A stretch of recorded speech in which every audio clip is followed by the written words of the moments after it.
तो गाइस मैं हूं तो और आप देख रहे हैं रेसलिंग फैंस नेटवर्क। सूर्य कहते हैं भाई अपनी बातों को हम लोग सबसे पहले साइको सेड से। तो साइको सेड को अनाउंस कर दिया गया है डब्ल्यूडब्ल्यू हॉल ऑफ फेम 2026 के लिए। डब्ल्यूडब्ल्यू वाले इनको हॉल ऑफ फेम में लेगेसी अवार्ड देने वाले हैं। अब देखो इस दुनिया में तो है नहीं कि वहां पे प्रेजेंट होंगे इस अवार्ड के लिए, लेकिन इनको ये लेगेसी अवार्ड डेफिनेटली दिया जाएगा। डब्ल्यूडब्ल्यू वालों ने अभी तक if I am not wrong बहुत सारे नेम्स अनाउंस कर दिए हैं। एज स्टाइल्स हो गए, स्टेफनी मैकमैन हो गई, डेमोलिशन टैग टीम हो गई। पिछले हफ्ते भी इन्होंने किसी WCW लेजेंड या फिर किसी को तो किया था इंडक्ट, जो कि WCW एंड WWE भी आ चुके हैं। मतलब मेन रेसलर नहीं है लेकिन ऐसे आ चुके हैं।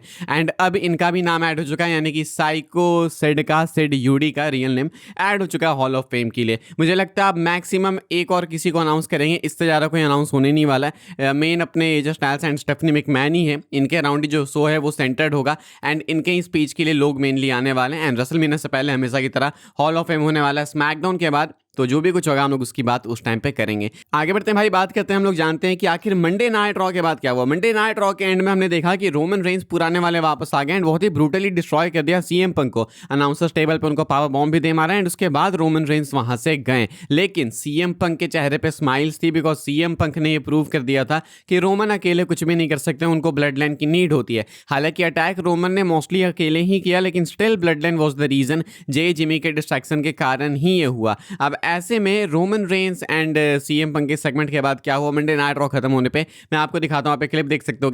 यहाँ पे सीएम पंक खुद से ही उठ के डब्ल्यूडब्ल्यू वर्ल्ड चैंप से पकड़ के वहां से हंसते हुए स्माइल करते हुए निकल रहे हैं। हल्का फुल्का सेल भी कर रहे हैं एंड सीएम पंक ने जो बोला कि आई डोंट नीड हेल्प, तो यहाँ पे वो प्रूव भी करते हुए कि उनको हेल्प की नीड नहीं है। यानी कि वो कहते हैं कि रोमन को हेल्प की नीड है, इसलिए तो रोमन रेंज हमेशा जे जिमी के सहारे जो भी कुछ करते आया है। यही सीएम पंक का कंप्लीट पॉइंट है। रोमन का पॉइंट है कि सीएम पंक ओल्ड हो चुका है, रेलेवेंट नहीं है, वो कंपनी को रेलेवेंट बनाने आए हैं वापस से।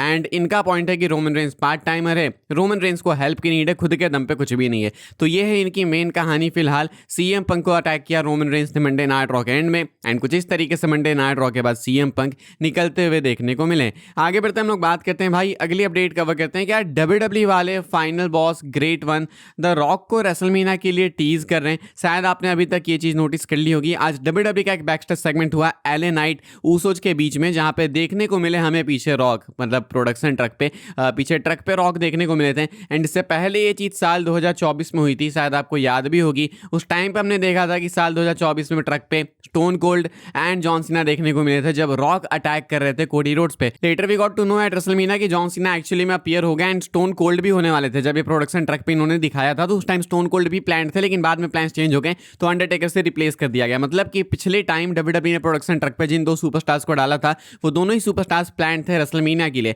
एंड अभी कम 2026 भाई फिलहाल डब्ल्यूडब्ल्यू वाले वापस से सेम चीज कर रहे हैं, लेकिन इस बार सिर्फ रॉक देखने को मिले। एंड क्या पता रॉक आ जाए भाई, यू जस्ट नेवर नो, क्योंकि कहानी काफी है, सामने कहानी है। सीएम पंक रोमन में फैमिली बहुत हो गया, जे उसको क्रैश आउट कर रहे हैं, लेकिन ये एलए नाइट की यहाँ पे इन्वॉल्वमेंट क्यों है? या तो डायरेक्टली भाई ये इस सेगमेंट में ही आएंगे, ये जो भी इनके बीच में चल रहा है इसके बीच में क्यों आएंगे, लेकिन या नहीं तो भाई रोमन पंक से कुछ रिलेटेड है। फिलहाल ये टीज हो सकता है, आई एम नॉट सेइंग कि बिल्कुल है, लेकिन इंटरनेट पे ये चीज सरफेस हो रही है, आपने भी देखी होगी। तो क्या पता हो सकता है कि डब्ल्यूडब्ल्यू का ये अर्ली ईस्टर एग है फॉर रेसलमेनिया 42। हम लोग अगली अपडेट कवर करते हैं जो कि है कोडी रोड्स को लेके। कोडी रोड्स पे अटैक किए हुए रैंडी ऑर्टन को कुछ एक हफ्ते से ऊपर हो चुका है एंड उसके बाद भी एक स्मैकडाउन हो गया। कोडी का अभी तक कोई रिस्पॉन्स आया नहीं है। कोडी रोड्स पैट मैकएफे शो पे प्रेजेंट होने वाले।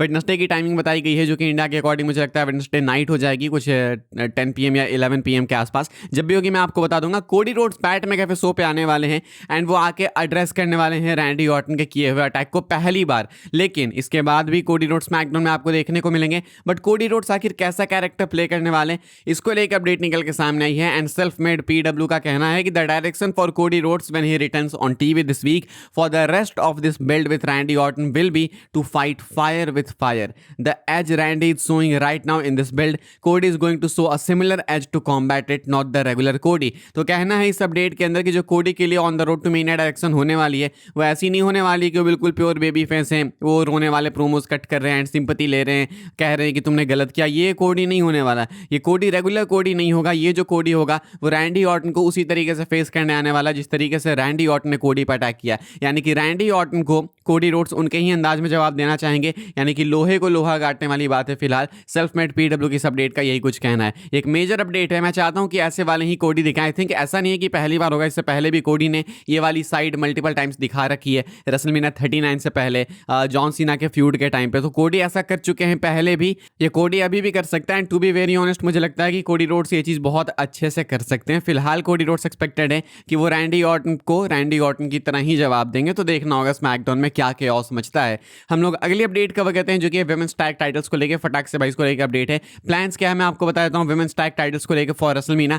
एक्चुअली में टाइटल डिफेंड होने वाली है एंड फिलहाल अपडेट है ये बॉडी स्लैम की तरफ से कहा जा रहा है कि the Irresistible Forces versus Charlotte Flair and Alexa Bliss versus Bella Twins versus Bayley and Lyra Valkyria is reportedly set to be the women's tag team championship match at WrestleMania 42। यानी कि WWE वाले Nia Jax and Lash Legend versus Charlotte Flair and Alexa Bliss versus Nikki and Brie Bella versus Bayley and Lyra Valkyria के बीच का fatal 4-वे women's tag team match plan कर रहे हैं फॉर रेसलमेनिया, जहां पे women's tag titles on the line होगी। मुझे लगता है कि बहुत ज़्यादा चांसेस है कि बेली एंड लायरा नहीं तो निकी बेला एंड ब्री बेला यानी कि बेला ट्विंस टैग चैंपियंस बन सकती हैं रेसलमेनिया में। यानी कि एक टैग टीम मैच को भी जगह मिलने वाली है रेसलमेनिया के कार्ड में। I am not so sure कि इस मैच में कितने लोग इंटरेस्टेड होंगे, लेकिन क्योंकि यहाँ पे बेला ट्विंस की इन्वॉल्वमेंट है तो ये मैच डेफिनेटली रेसलमेनिया के कार्ड में होना था। एंड अभी फिलहाल ये कंफर्म भी कर देगी WWE आने वाले कुछ हफ्तों में। हम लोग आगे बढ़ते हैं भाई, बात करते हैं अपनी आखिरी अपडेट के बारे में जो कि गंथर को लेके। क्या गंथर का काम हो गया, निपट गया गंथर? रेसलमेनिया 42 में क्या नहीं कंपीट करने वाले? इट्स वेरी एम्बैरेसिंग जब आप सोचते हो कि गंथर ने पिछले एक साल के अंदर रिटायर किया हुआ है किसको तो जॉन सीना, गोल्डबर्ग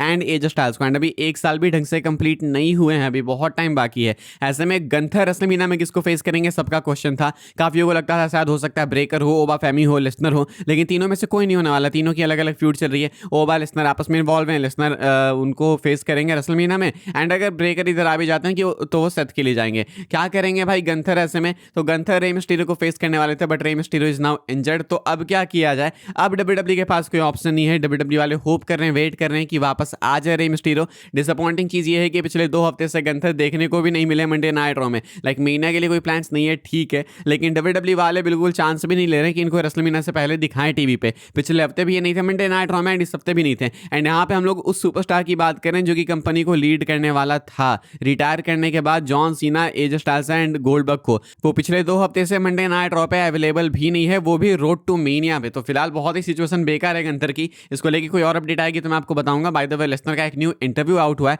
एंड वहां पे लेसनर ने काफी कुछ बोला है अलग अलग टॉपिक्स पे, तो वो भी अभी मैं देखूंगा एंड उसकी भी कवरेज हम लोग या तो कल सुबह करेंगे, नहीं तो रात वाली वीडियो में मैं कर दूंगा। मोस्ट लाइकली रात की वीडियो में कुछ बता दूंगा, बाकी चीजें कल सुबह। एंड अगली वीडियो मिलेंगे, तब तक के लिए भाई good bye. And I hope सबको वीडियो से इन्फॉर्मेशन मिली हो तो वीडियो को लाइक कीजिएगा, शेयर कीजिएगा एंड सब्सक्राइब कीजिएगा चैनल को, ताकि आने वाले टाइम के अंदर आपको और भी सही WWE के अपडेट्स वगैरह सबसे पहले देखने को जानने को मिलते रहे। फॉलो कर सकते हैं आप लोग मुझे इंस्टाग्राम एंड ट्विटर पर, लिंक आपको मिलेगा डिस्क्रिप्शन में। ज्वाइन कर सकते हैं व्हाट्सएप चैनल को, उसके भी लिंक है डिस्क्रिप्शन में। मिलूंगा मैं आपसे अगली वीडियो में जल्दी ही, तब तक के लिए good bye, thanks for watching.